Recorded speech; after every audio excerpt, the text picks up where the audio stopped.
The majority of the U.S. House of Representatives has voted to back a resolution that would end Donald Trump's tariffs on Canada. The vote was 219 to 211, which is significant because it means some Republicans joined Democrats in their objections to the president's trade policies. The resolution seeks to end the national emergency that Trump invoked in February 2025 to empower his tariffs on a range of imports from Canada. Listen to me closely. You walk down the aisle of a supermarket in Toronto right now, and you see something that should scare every single business owner in the United States. You see bottles of American ketchup sitting there, gathering dust. You see American milk souring in the cooler because nobody will touch it. Canada has officially stopped buying our stuff. They shut the door. We tried to play tough with tariffs. We tried to squeeze our neighbor to the north, and guess what? It backfired. It blew up right in our faces. So this isn't just a little disagreement. This is a full-blown boycott. The Buy Canadian movement isn't just an idea anymore. It is a wildfire, and it is burning down the profits of American companies. Now, before I tell you exactly how bad this is getting for folks back home, do me a favor. If you want the truth about what's really happening to your money and your country, go ahead and click that subscribe button. Join me here. I'm going to tell you the stories the big news channels are too scared to say.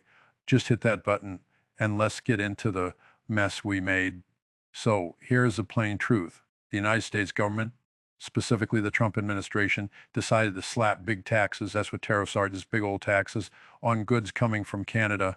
The idea was to make America rich, to force them to pay us. Sounds good on paper, maybe, but here's the thing about neighbors. If you throw a rock through their window, they don't just smile and bake you a pie. They throw a rock back, and Canada just threw a boulder. People in Canada are angry. I'm talking real anger. They aren't waiting for their government to make laws. The regular people, the moms and dads, the workers, they decided on their own to stop supporting the U.S. economy. They're looking at labels. If it says made in USA, they put it back on the shelf. They are buying local. They are buying from Europe. They are buying from anywhere but us. And you know who hurts? It isn't the politicians in Washington.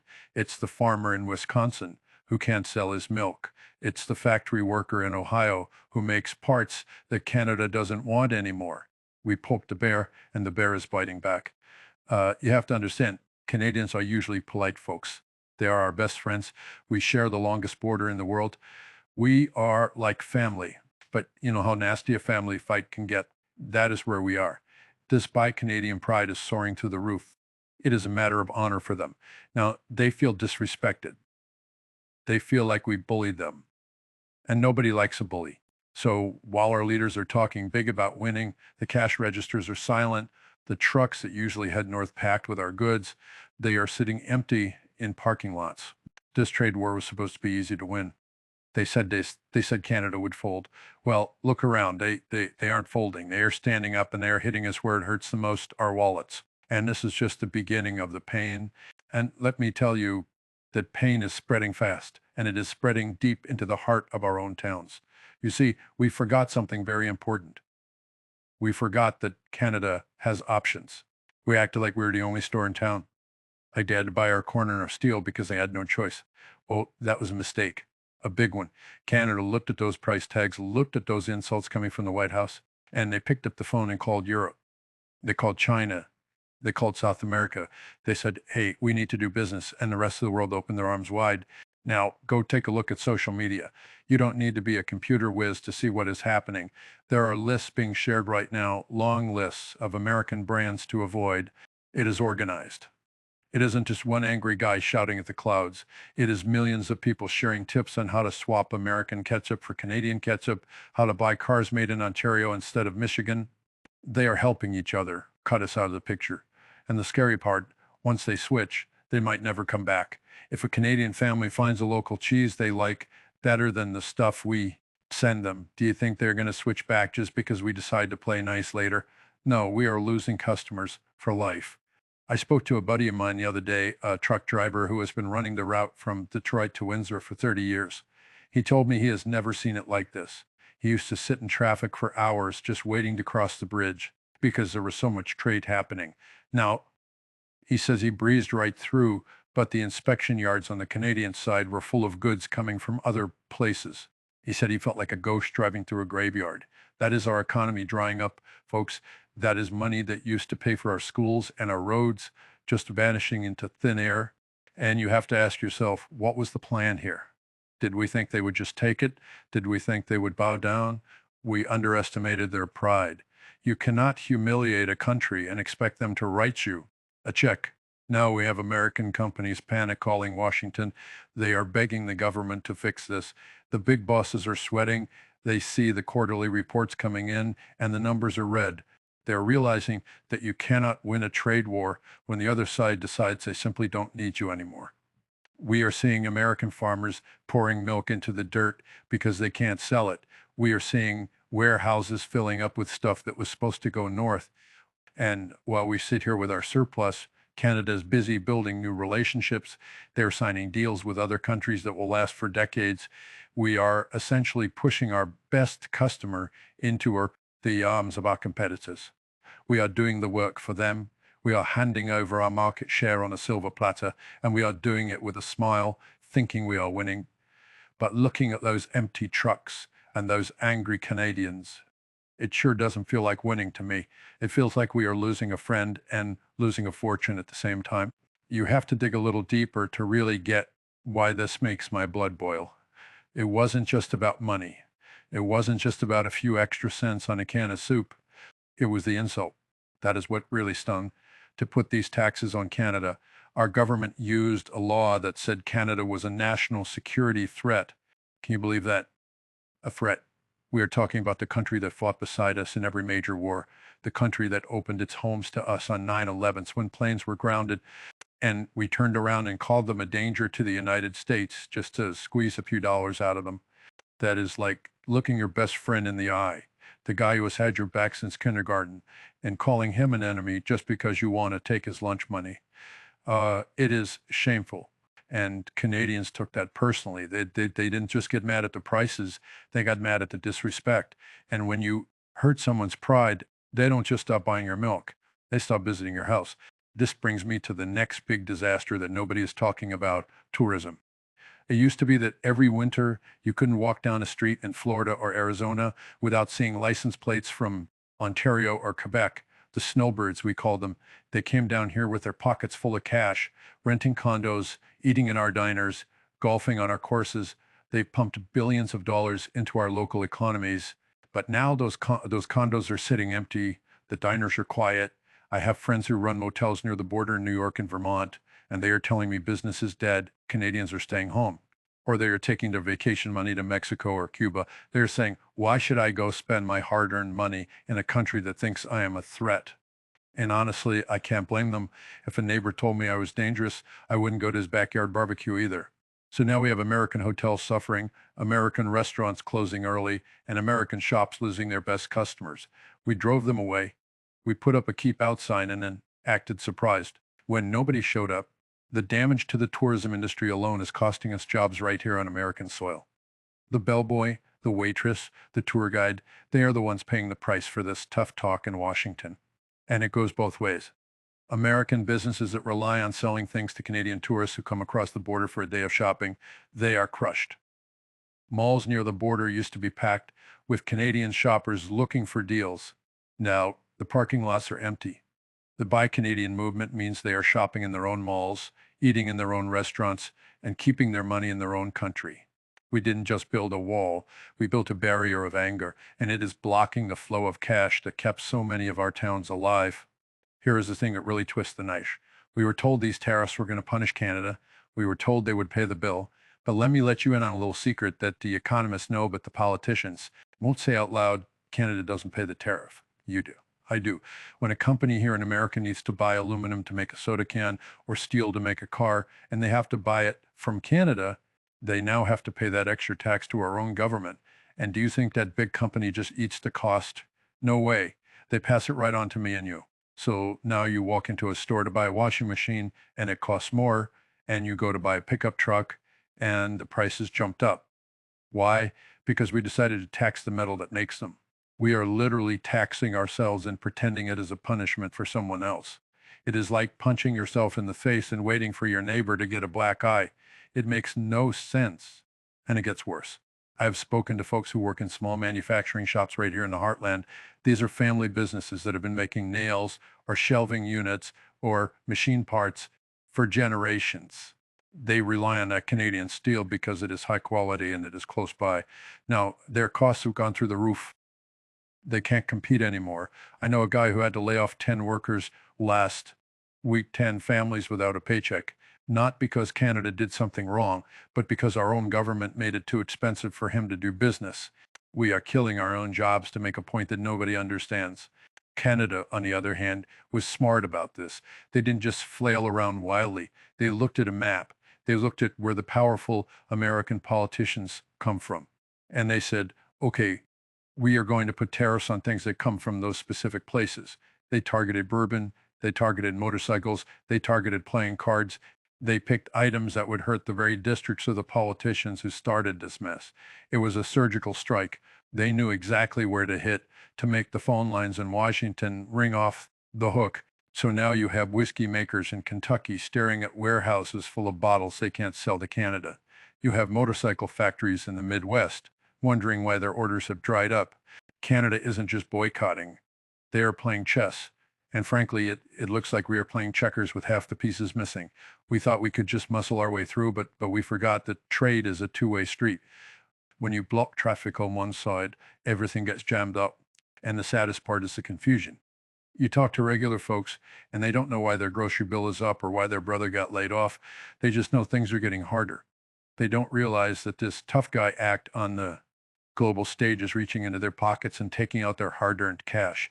We are shooting ourselves in the foot, reloading the gun, and shooting the other foot, all while declaring victory. Let's talk about bourbon for a minute. Good old American whiskey, made right there in Kentucky. It is famous all over the world. But right now, the folks making it are nervous. Why? Because Canada was one of their biggest customers. They love the stuff. But when our government started this fight, Canada looked at the map. They saw that powerful politicians come from Kentucky. So, boom, they slapped a big tax on American whiskey. It wasn't an accident. It was a message. They said, if your leaders want to hurt our workers, we are going to hurt the businesses in their own backyards, and it is working. Sales are dropping. Bottles are sitting in warehouses, and the people working in those distilleries, they are wondering if they will have a job next Christmas. They didn't vote for a trade war. They just want to make whiskey, but they are the ones paying the price. And it's not just the booze. Look at ketchup. You might think it's just a condiment. Who cares? Well, the farmers who grow the tomatoes care. The workers in the factories in Ohio care. Canada used to buy a mountain of American ketchup, but now they are saying, wait a minute, we grow tomatoes in Ontario and we have factories. Why are we importing this stuff? And just like that, a new Buy Canadian campaign started for ketchup. This is the part that really scares me. When you force your neighbor to stop relying on you, they learn to do it themselves. Canada is now building up its own factories. They are expanding their own processing plants. They are realizing they don't need us as much as they thought. We are just losing sales for this year. We are creating a competitor that will fight us for the next 20 years. We are teaching them how to live without us. Think about that. We are essentially training our best customer to become our rival. Once they build those factories and hire those workers, do you think they're going to shut them down and go back to buying American when this is all over? No way. Those jobs are gone. That business is gone. We gave it away because we wanted to look tough. And while our farmers are dumping milk and our factories are slowing down, the rest of the world is laughing at us. Europe is swooping in. They are signing deals with Canada left and right. They are sending their cheese, their cars, their machinery. They are taking the spot we used to hold. We stepped out of the line, and the rest of the world stepped right in. We made a hole, and our competitors are filling. And the longer this goes on, the harder it will be to ever get that spot back. We are burning bridges that took 100 years to build, and we are doing it with matches we lit ourselves. It breaks my heart to see this. Honest to God, you know what really keeps me up at night isn't just the money. Money comes and goes. It is the trust. Trust takes a lifetime to build and about 5 seconds to break. And we broke it. We took a sledgehammer to it. We treated Canada like they were cheating us. We called them names. We acted like the 80 years of friendship didn't mean a thing. And you have to think about the future. I'm talking about the young people. You have teenagers and college kids up there in Toronto and Vancouver right now who are watching this. They are growing up thinking the United States is a bully. They see us pushing their parents around. They see us threatening their jobs. They aren't going to forget this when they get older. When they start running businesses and making decisions, do you think they will call us first? No. They will remember how we treated them. We are poisoning the well for our grandchildren. We are creating a grudge that will last a lot longer than any politician is in office. And look at our own backyard. Look at the farmers. I see the soybeans piling up in the silos because the orders stopped coming. I see the corn with nowhere to go. The government says, don't worry, we will write you a check. They call it aid. But let me tell you something about American farmers. They don't want a handout. They don't want welfare. They want to work. They want to sell what they grow to a fair market. They want to be proud of their trade. We took away their market and gave them a government check. Instead, we turned proud businessmen into people waiting on a subsidy just to pay the electric bill. It is humiliating and it isn't sustainable. You can't run an economy on bailouts forever. Eventually, you have to sell something. But who is going to buy it if we keep insulting all our customers? We are isolating ourselves. We are shouting America first, but it is starting to look a lot like America alone. And in this world, being alone is a dangerous place to be. We need friends. We need allies. When the world gets crazy, you want your neighbor on your side. But right now, our neighbor is locking the gate and buying a guard dog. We push them away. And for what? For a headline, for a cheer at a rally. It doesn't put food on the table. In fact, it is taking food off the table for families all across the Midwest. Now, I want you to think about that car sitting in your driveway. You might think it's an American car built in Detroit, and sure, maybe the final bolt was turned there, but here's the reality of how we make things today. That car is a traveler. Before it ever rolled off the line, its parts crossed the border back and forth maybe 6 or 7 times. A seat frame might be bent in Ohio, sent to Ontario to get covered in fabric, sent back to Michigan to be put in the car. It is a dance.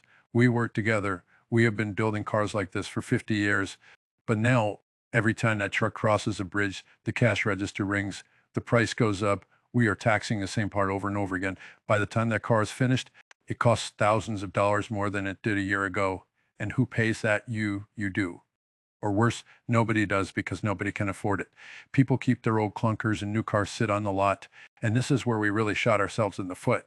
We aren't just competing against Canada here. We are competing against the world. And when we make our cars more expensive to build, guess who wins? Japan, Germany, Korea. They're looking at this mess and they're smiling. Their supply chains are broken. Their costs didn't just jump up overnight. So while Ford and GM are trying to figure out how to pay these new taxes, Toyota is selling cars. We are making North American industry uncompetitive. We are taking a system that worked like a well-oiled machine and throwing a wrench in the gears. And for what? To prove a point. The auto workers in Michigan are terrified. They know that if the cost of making a car goes up, sales go down, and when sales go down, the layoffs start. It is simple math. You don't need a degree from Harvard to understand that if you make your product too expensive, people stop buying it. And remember, Canada isn't just sitting there taking it. They are looking at their own auto plants in Ontario and saying, maybe we shouldn't rely on American parts anymore. Maybe we should make our own engines. Maybe we should buy our steel from Europe. If they decide to separate their car industry from ours, that is a divorce that will cost us hundreds of thousands of jobs. We are risking the backbone of American manufacturing. We are gambling with the livelihoods of families in the Rust Belt, the very people this administration promised to help. It is a dangerous game. We are untying the knots that hold our economies together, thinking we are setting ourselves free. But really, we are just cutting the safety rope. We are drifting apart, and when the next economic storm hits, we are going to wish we were still tied to our sturdy neighbor. Instead, we will be out there alone, trying to keep our heads above water while the rest of the world sails on by. And once you drift apart, it is mighty hard to come back together. You see, this Buy Canadian thing, it isn't just a fad. It isn't something they are doing for a week until the prices go down. It has become a movement. It has become part of who they are. I saw a picture the other day from a grocery store up in Ottawa. They had big red maple leaf flags hanging over the aisles, signs everywhere saying, support our farmers, and made in Canada. People were taking selfies with their carts full of local milk and local cheese. They were proud Think about that. They turned buying groceries into an act of patriotism. They made it cool to turn your back on American brands. And that is dangerous for us because once you start taking pride in not buying American, that feeling sticks. It gets passed down. Made in USA used to mean quality. It used to be something people looked for. Now, up there, it is becoming a warning label. It is becoming something you avoid if you want to be a good neighbor. We took our greatest marketing asset, our reputation, and we set it on fire. And let me tell you, the businesses up there are smart. They are seizing the moment. Canadian companies are slapping that maple leaf on everything. They are running ads saying, "We are here for you. We aren't going anywhere." They are locking in customers that used to be ours. And do you think those customers are going to switch back to American ketchup or American soup just because we say sorry? A few years from now, no chance. They found new favorites. They found new brands that align with their values. We lost them. I was talking to a fellow who runs a logistics company. Basically, he moves stuff around the world. He told me that Canadian companies are signing long-term contracts with suppliers in Europe and Asia. I'm talking 5-10 year deals. They are saying, okay, the US is unreliable. The US is volatile. Let's lock in a deal with Germany. Let's lock in a deal with Brazil. They are literally rewriting the map of global trade to go around us. We are being bypassed. We are the big roadblock in the middle of the highway. So they are just building a new road around us. And the worst part, we drove them to it. We gave them the motivation to look elsewhere. Before this, it was easy to buy American. We were right next door. Same language, mostly. Easy shipping. We had the advantage of convenience, but we made it so difficult, so insulting, and so expensive that we forced them to do the hard work of finding new partners. And now that they have done that work, now that they have built those relationships, they aren't going to break them. We created our own competition and we gave them a 10-year head start. We are watching a shift that will hurt our kids and grandkids. When those factories in Ohio and Pennsylvania closed down because the orders stopped coming, they don't just open back up the next day. Those towns die, the schools lose funding, the main streets go dark. We are trading the long-term health of our communities for a quick soundbite on the evening news. We are selling a farm to buy a hat and then wondering why we have nowhere to sleep. It is a tragedy in slow motion, and the only people cheering are the ones who don't have to live with the consequences. There is an old saying, don't fix what isn't broken. We had a system that made everybody rich. We had a border that was practically open for business, and we smashed it because we wanted to feel powerful. Now, look at the investment. Big companies. I'm talking the ones with the skyscrapers and the thousands of employees. They don't like surprises. They like to know what the rules are going to be next year. When our government acts wild, when we slap tariffs on our friends just because we feel like it, those big companies get scared. They say, whoa, the United States is risky now. Risky. Can you imagine the United States of America, the bedrock of the world economy, is now seen as a risky bet? So what do? They put their money somewhere else. They build their new factory in Canada or in Europe or in Mexico. They stay away from the chaos. We are literally scaring away the jobs of the future because we can't keep our word. And don't let anyone tell you this is about fairness. We sell Canada more stuff than they sell us in a lot of areas. We had a surplus with them in services. We were making money, but we got obsessed with just the goods, the physical stuff, and we ignored the big picture. It's like complaining that the grocery store takes all your money and never buys anything from you. That's how business works. You buy what you need. But now Canada is showing us they don't need to buy from us. They are tough. You think of Canadians as the folks who say sorry when you bump into them. But let me tell you, when you push a Canadian into a corner, they don't cower, they get quiet and they get to work. They are surviving the winter of our trade war. And they are coming out stronger on the other side. They are proving to themselves that they can stand on their own 2 feet without Uncle Sam holding their hand. And once a country realizes it doesn't need you, you lose all your power over them. We used to be the big brother. Now we are just the loud neighbor they try to avoid. We lost our leverage. We fired our biggest gun, the Tariffs, and Canada is still standing. In fact, they are standing taller. So what do we do next? Do we tax them more? Do we shout louder? It won't work. The spell is broken. The fear is gone. They know they can survive without us, and that realization changes everything. We are watching the end of an era, the era where the US could just snap its fingers and the world would jump. Those days are gone, my friends, and we sped up the end by picking a fight we didn't need with a friend who didn't deserve it. We are left with empty silos, angry allies, and a reputation that is tattered and torn. And for the life of me, I can't find a single person who can show me where the winning is in all of this mess. So here we are at the end of the road, and the view isn't pretty. We started a fire thinking we could control the burn, and now the whole neighborhood is smoking. We taught our best friend to live without us. We pushed away the one country that always had our back. And for what? A few points on a graph, a speech. The history books are going to look back at this moment and scratch their heads.